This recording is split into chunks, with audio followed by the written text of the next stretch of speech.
काय जुना फोन विकताना तुम्ही तुमचा डेटा सिक्युअर केला होता, त्याचं बॅकअप घेतलं होतं की तो डेटा तसाच राहू दिला होता? काय तो काही धोका निर्माण करू शकतो आपल्यासाठी? चला तर ते पाहूया मग. Welcome to our channel educational BRK. Let us begin. तर मित्रांनो, आपल्याकडे सध्या दिवाळी फेस्टिवल आहेच आणि आपण नवीन फोन घेण्याच्या धुंदीमध्ये आहोत.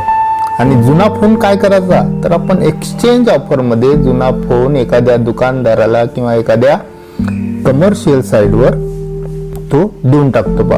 तो आपल्याला काही त्याचे 2-3 हजार रुपये देतो.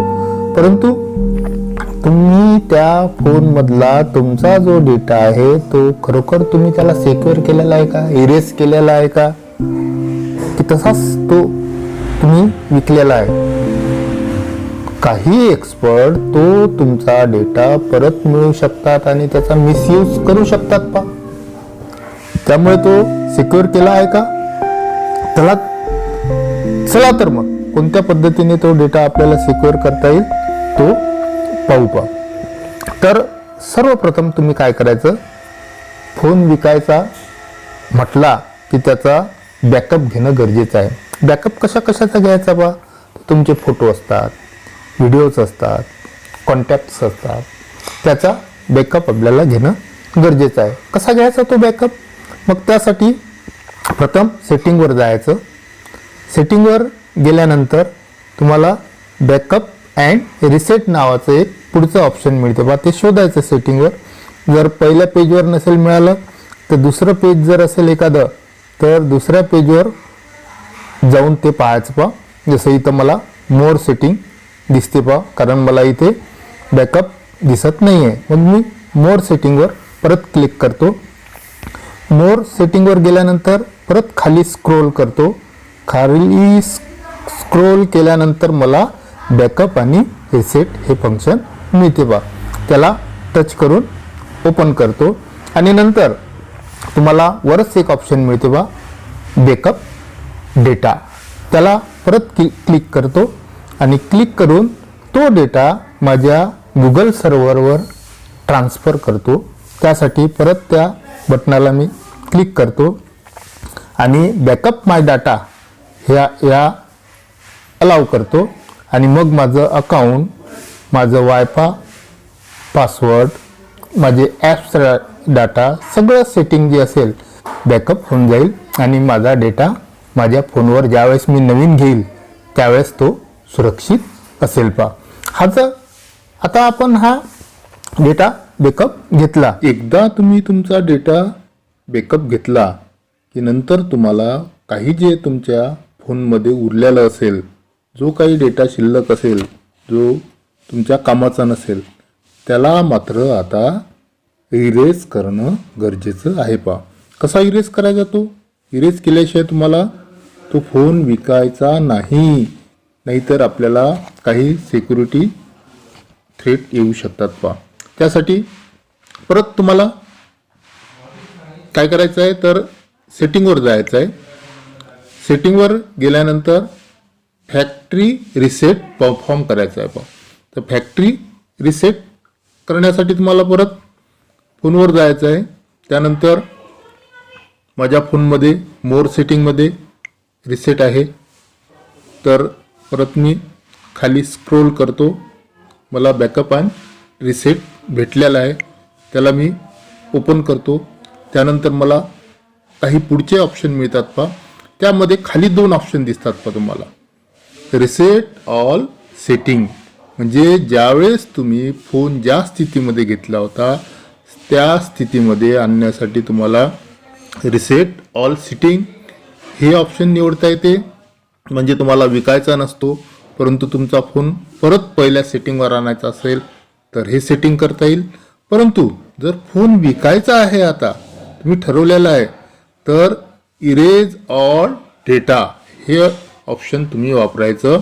आणि इरेज ऑल डेटाला सिलेक्ट केल्यानंतर पुढच्या पेजवर तुम्हाला जाता येईल पा. पुढच्या पेजवर तुम्हाला फॉर्मॅट फोन स्टोरेज आणि इरेज SD कार्ड असे 2 ऑप्शन मिळतात.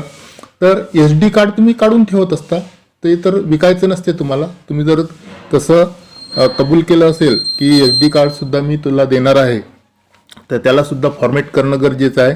परंतु आपण SD कार्ड सहसा आपल्याजवळच ठेवतो. त्यामुळे फॉर्मॅट फोन स्टोरेज याला क्लिक करायचं पहा. म्हणजे पूर्ण आपलं इंटरनल स्टोरेज जे आहे ते फॉर्मॅट होऊन जाईल.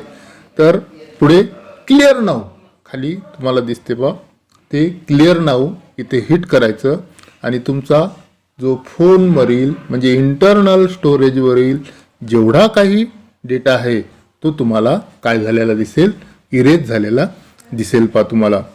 आता हे एकदा केल्यानंतर परत एकदा जर तुम्ही आणखी तीच क्रिया केली, परत सेटिंगवर जाऊन मोर सेटिंगवर जाऊन परत तुम्ही जर बॅकअप अँड रिसेट केलं आणि परत तीच क्रिया जर केली, इरेज ऑल डाटा 1-2 वेळा जर केली ती, तर आणखी सुरक्षित होऊन जाईल पहा. आणि तुमचा डेटा पूर्णपणे काय होऊन जाईल, सुरक्षित होऊन जाईल. तो पूर्णपणे इरेज होऊन जाईल आणि तो परत कुणी वापरू शकणार नाही. त्यानंतर आणखी एक काही गोष्टी करता येतील पहा तुम्हाला. काय करता येईल त्यासाठी, तर आणखी तुम्हाला तो जो फोन आहे तुमचा, तो फोन तुम्ही जंक फाईलने भरू शकता पहा. म्हणजे परत इंटरनल स्टोरेज जे आहे ते परत काय करायचं, तर परत जंक फाईलने भरून टाकायचं पहा.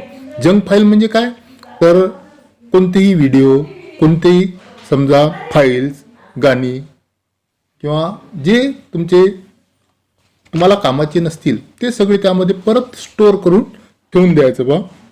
जेणेकरून ते तुमचा तो डेटा तर लपलेला राहील आणि हा जो तुम्ही परत स्टोअर केलेला डेटा आहे जो तुम्हाला कामाचा नाही आहे तो त्याला काढावा लागेल, म्हणजे इरेज करावा लागेल त्याला. म्हणजे परत त्याच्याकडून सुद्धा ती क्रिया झालेली आपल्याला दिसेल पहा.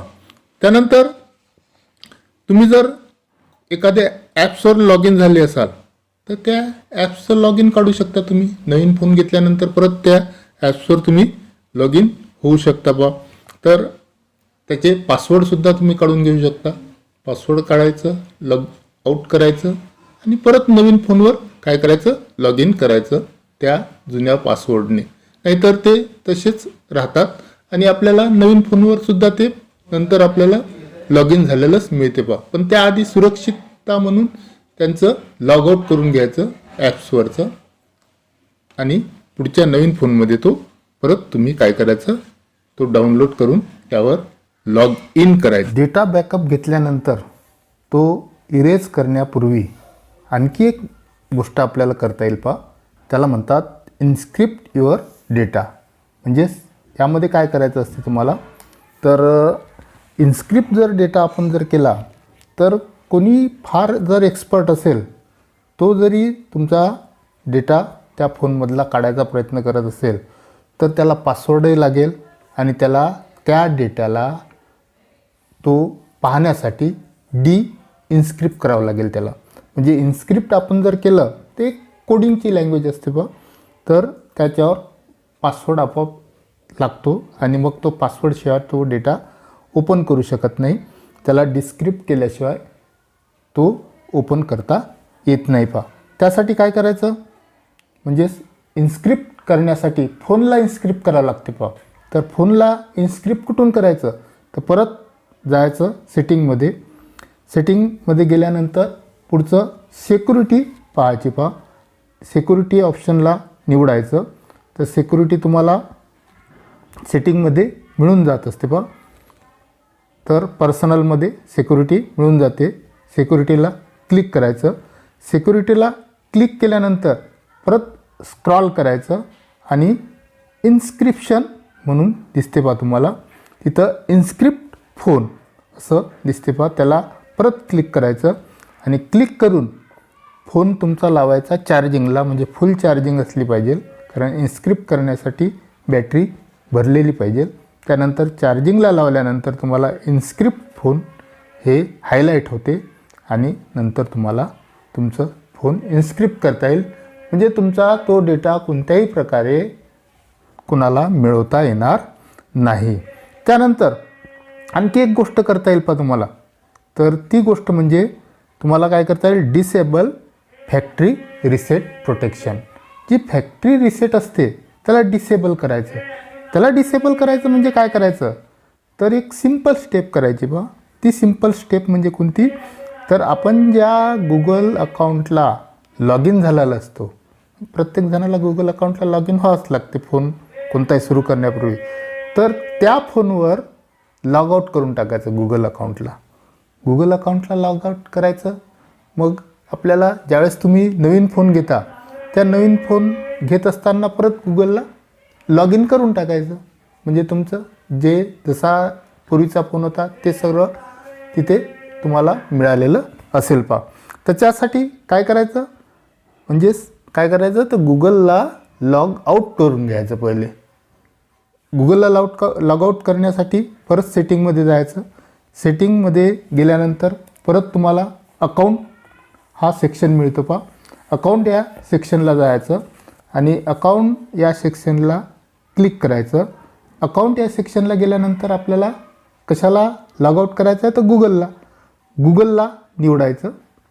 गुगलला निवडल्यानंतर तुम्हाला वर 3 डॉट दिसतात पा, त्यावर 3 डॉटला क्लिक करायचं आणि रिमूव्ह अकाउंट दिसते बा तुम्हाला, त्या रिमूव्ह अकाउंटला परत क्लिक करायचं आणि आपला जो गुगलला तुम्ही जे लॉग इन केलेलं आहे ते लॉग इन तिथून निघून जाईल आणि तुम्हाला नवीन फोन घेताना परत गुगलला काय करायचं, लॉग इन करायचं, इथून लॉग आऊट करून घ्यायचं.